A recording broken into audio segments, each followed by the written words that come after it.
Bismillah ar-Rahman ar-Rahim. Assalamu alaikum, RIS. For folks that know me very well, I'm not usually very speechless or nervous, but I am truly humbled and honored to share this platform with some of the most revered scholars, teachers, and mentors. Thank you very much, RIS, for this opportunity. I just want to make it very clear that I am not an Islamic scholar, nor am I a theologian. I am an American Muslim activist. That is who I am, and that is what I will represent today. Thank you to Dr. Hatem Bezayan for breaking down the Islamophobia industry. Because this, sisters and brothers, is an industry, organized evil with resources out to marginalize, to defeat the very principles and values that we stand for as a community. But I have hope in defeating Islamophobia. And the first place we need to start, sisters and brothers, is we must continue to be unapologetically Muslim. We, sisters and brothers, have nothing to be ashamed about. We have nothing to apologize for. We follow a beautiful religion. Our religion is a progressive one. It does not need for us to help it become progressive. We are not looking for a moderate Islam because Islam is already a moderate religion.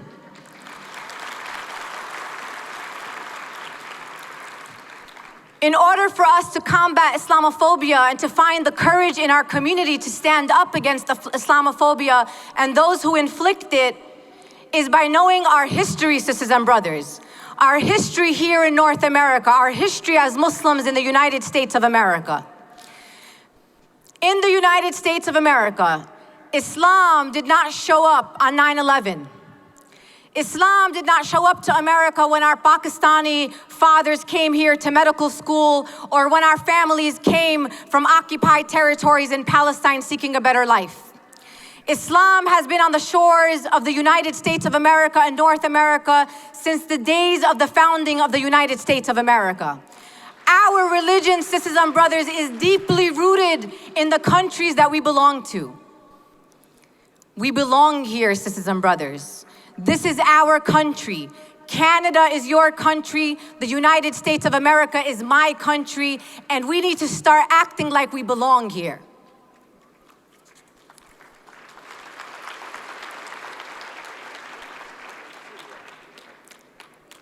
Sisters and brothers, many folks go on national television. I've been part of many lectures where people continue to talk about Islam as a religion of peace. Yes, it is, sisters and brothers. Islam is a religion of peace. But what is more important about Islam is that it is a religion of justice. We need to stop telling people what Islam is, and we gotta start showing people what Islam is.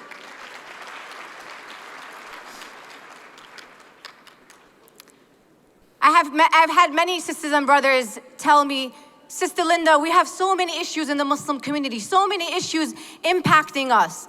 And we see you out here, sister, with these, doing black civil rights work and with Black Lives Matter work, but we have so much to focus on in the Muslim community. This very statement, sisters and brothers, is the demise of the Muslim community. The fact that someone has to ask that question, for me, raises the question of what Islam do they follow and what exactly is a Muslim issue. Sisters and brothers, Black Lives Matter as a hashtag came out last year. There have been people working on civil rights for Black Americans and Black Aboriginals and indigenous people for centuries. But if we want to think about this concept of Black Lives Matter, Islam is the originator of Black Lives Matter. We are the originators of this concept because Black life always mattered in Islam. And if you follow the seerah of our Prophet, alayhi salatu salam, he is the first man in our faith that ensured that there be an important message sent out to the ummah and those who converted to Islam, that a Arab is not more superior than a black is not more superior than an Arab. This was a principle at the very heart of our religion. Our religion is an anti-racist religion, sisters and brothers. What we also forget, sisters and brothers, is that in the United States of America, a third of our community are African American, they are Black Americans. So when I stand up for Black Lives Matter, or when I stand up for justice or against police brutality, I march and I stand for my own sisters and brothers in my own community.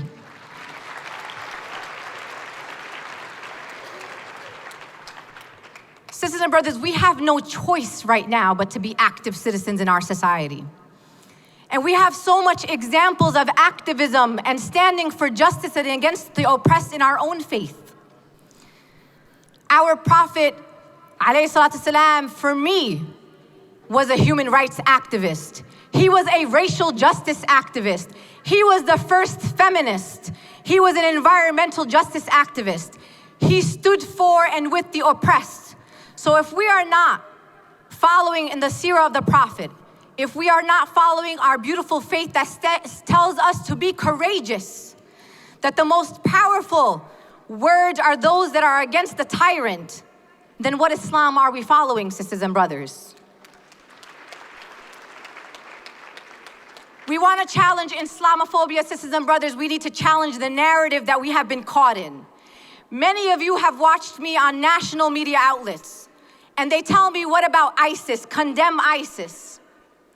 Of course, sisters and brothers, we condemn violence. That should be a given, and it is actually a bigoted question when we are asked to condemn atrocious and abhorrent violence that is happening by groups like ISIS.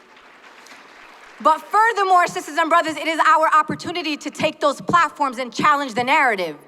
Who created ISIS, sisters and brothers? Did you hear about ISIS 15 years ago, 10 years ago, 6 years ago? We have to challenge the narrative that we somehow are associated or responsible for terrorist groups like ISIS and Al-Qaeda. We must stand and speak truth to power that the very foreign policies implemented by our governments have created the vacuums for groups like ISIS. Sisters and brothers, we have condemned violence to death, and it has not helped our communities one bit. When people tell you, where are the Muslims who are condemning violence? I want you to say, Google it. Muslims condemn violence. Muslims condemn 9/11. Muslims condemn ISIS. Pages and pages, sisters and brothers. Some of the most revered Islamic scholars in the world have written an open letter to al-Baghdadi, breaking down and deconstructing the ideology that they have twisted to justify their violent and barbaric actions. This is very available information, sisters and brothers. What I am more interested in, sisters and brothers, is not just condemning terrorism inflicted by other folks calling themselves Muslims, because if you are going to go out on the streets and condemn terrorism, where are you when terrorism is being inflicted on Muslim sisters and brothers across the world, like when 1 million Iraqis were killed, sisters and brothers, when drones are killing innocent civilian Muslims in other parts of the world? If we are Muslim sisters and brothers and we're going to stand against terrorism and violence, then we must stand against all forms of terrorism and violence, regardless of who's committing that terrorism and violence. This, sisters and brothers, is a community with conviction and principles and values, and one that values all life, not just the life of those who are in power.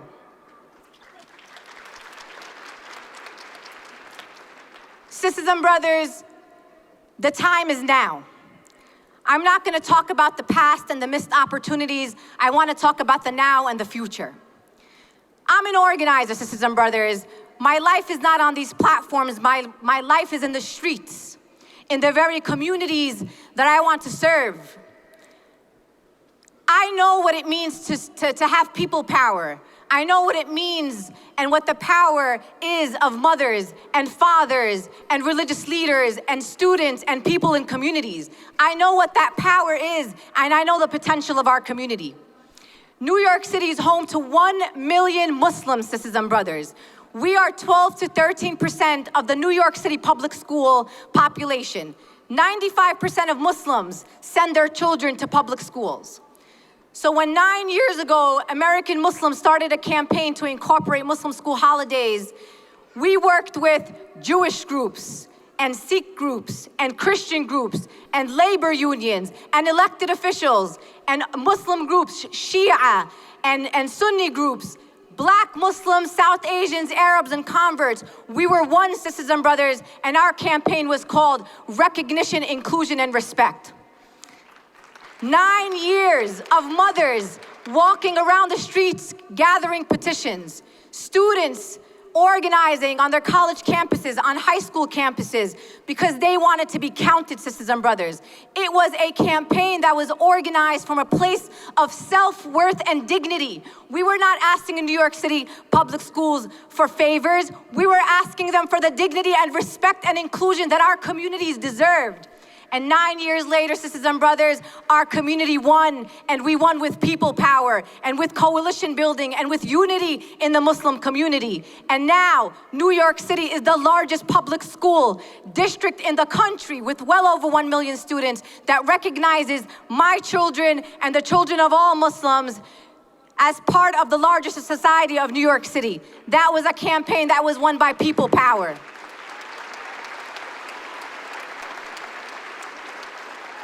That wasn't the only time that I saw people power, sisters and brothers. For over 14 years, we knew that the New York Police Department was engaging in unwarranted surveillance of American Muslim communities solely based on our faith.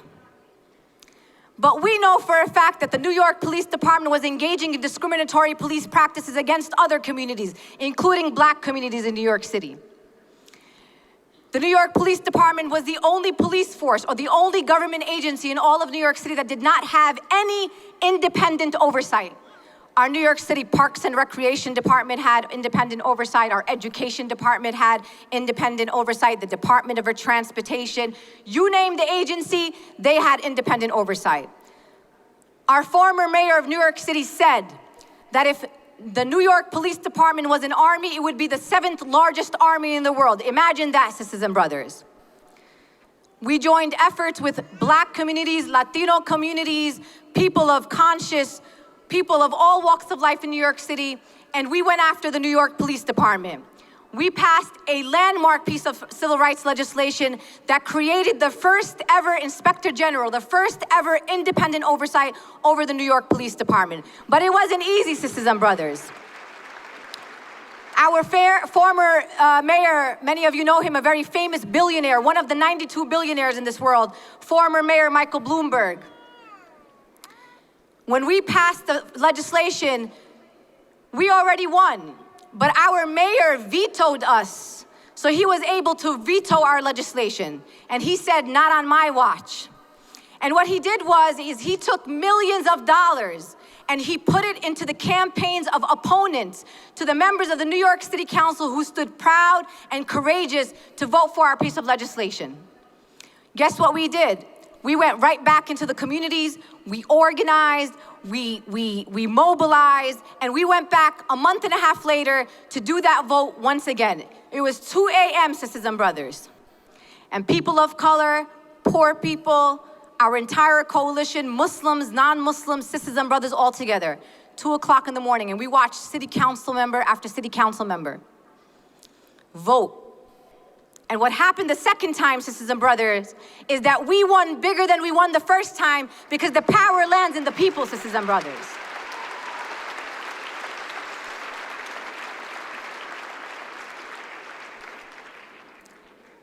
Sisters and brothers, our job as Muslims is not to change what Islam is to make people feel comfortable, sisters and brothers.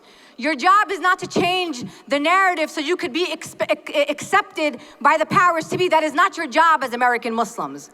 Your job as American Muslims is to be courageous. Because the adversities that we see right now as Muslims in North America is nothing, absolutely nothing in comparison to the trials and tribulations that our Prophet ﷺ and his companions and the first believers went through. So what you are seeing right now is a walk in the park, sisters and brothers. And if we cannot stand strong and tall right now, then we have to be in deep reflection as a community because we are demonstrating the weakness of our faith and not the strength and the courage of our faith.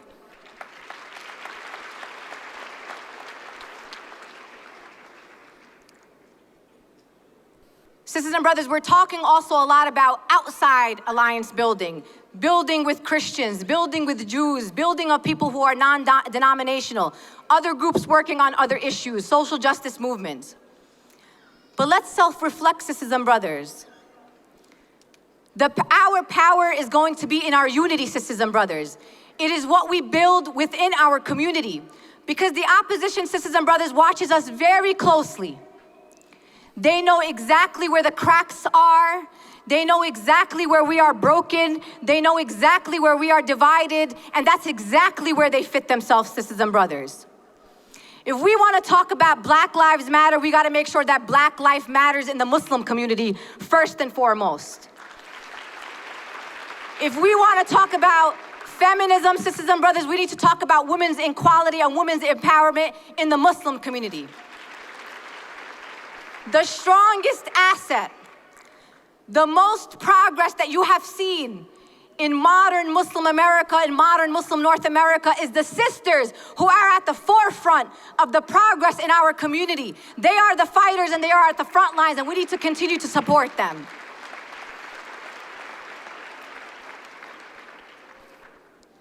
We want to be included in the larger society. Let's reflect on the institutions that we create.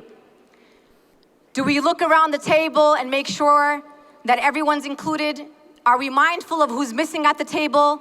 And do we take it upon ourselves to go out and intentionally find the people whose voices in the Muslim community are not being heard? Sisters and brothers, there's a lot of work to do outside the community, and there's a lot of work for us to do inside of the community. Sisters and brothers, a courageous, united, steadfast, committed Muslim community, nothing can bring us down. Nothing can beat us down. Our fear, sisters and brothers, is coming from our lack of courage, from the weaknesses in our faith. And if we put our trust in Allah, but also engage in publicly being Muslim, nothing will bring us down, sisters and brothers. Sisters and brothers, I want you to think about something very important. I think Maya Angelou might have said this, a very revered writer in the United States. It's not important what you say, sisters and brothers. What people remember is how you made them feel. People are not going to remember the 5 pillars of Islam, but a homeless person will remember when a Muslim fed them when they were hungry.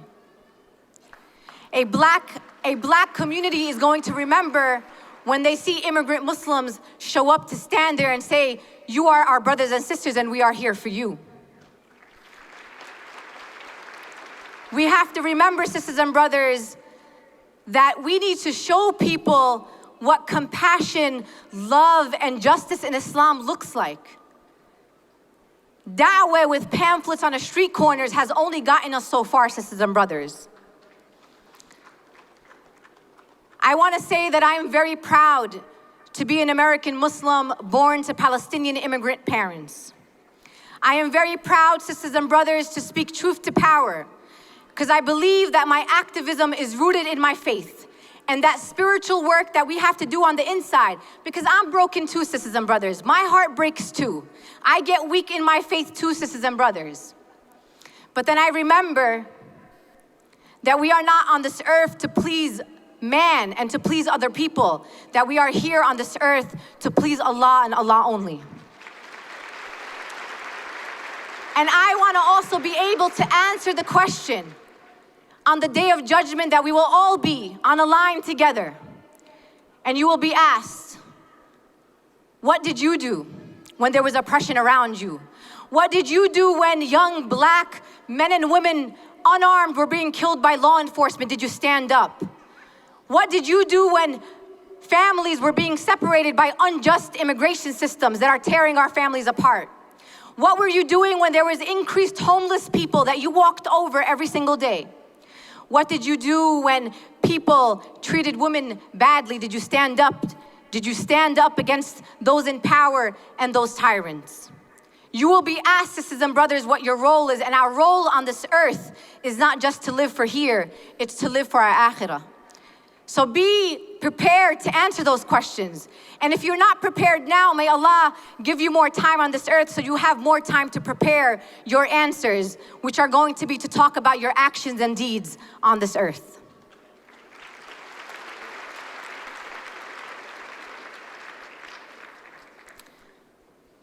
Sisters and brothers, we're going through very hard times right now. And all we have is each other. Love one another. Support one another. This is not the time for Muslim organizations to be competing. This is not the time to ask why her and why him. This is a time to think about what your individual role is, sisters and brothers, and for us to work together to make our young people proud. Our children, sisters and brothers, are watching us and watching our every move. I am not concerned with my popularity, and that's not what we should be worried about. Malcolm X was one of the most hated men in America. But guess what, sisters and brothers? Malcolm X was also one of the most respected men in America. I care about respect, sisters and brothers. I care about dignity, sisters and brothers, and that is what our communities deserve. May Allah bless you all. May Allah protect you all and your families. And may Allah continue to instill the courage in us to stand and speak truth to power against the tyrant and those who continue to oppress us and oppress others around us. May we find the courage, sisters and brothers, to condemn all forms of terrorism by Muslims and non-Muslims alike. May we find the courage, sisters and brothers, to find our role in all social justice movements, not just those that are directly impacting our community. May we be the best that our community has to offer, the best that our faith has to offer. Because again, sisters and brothers, we follow a beautiful faith of justice, compassion, mercy, and love. Your God is a merciful God. And your God also, sisters and brothers, is a big God. Our God is not a petty God. Our God does not say only to stand for Muslims, because God created all people on this earth. Your God is a big God. And when you want an example of an activist, if you want to understand what it means to be a human rights activist, a social justice activist, a racial justice activist, open those books, sisters and brothers, and read about the seerah of the Prophet. Read between the lines, as they say, because you will find that we have the best of examples. We have the best activists to follow, and that is in the example that was lived by our Prophet alayhi salatu salam. Salaam alaikum, and thank you so much again, RIS, for giving me this platform.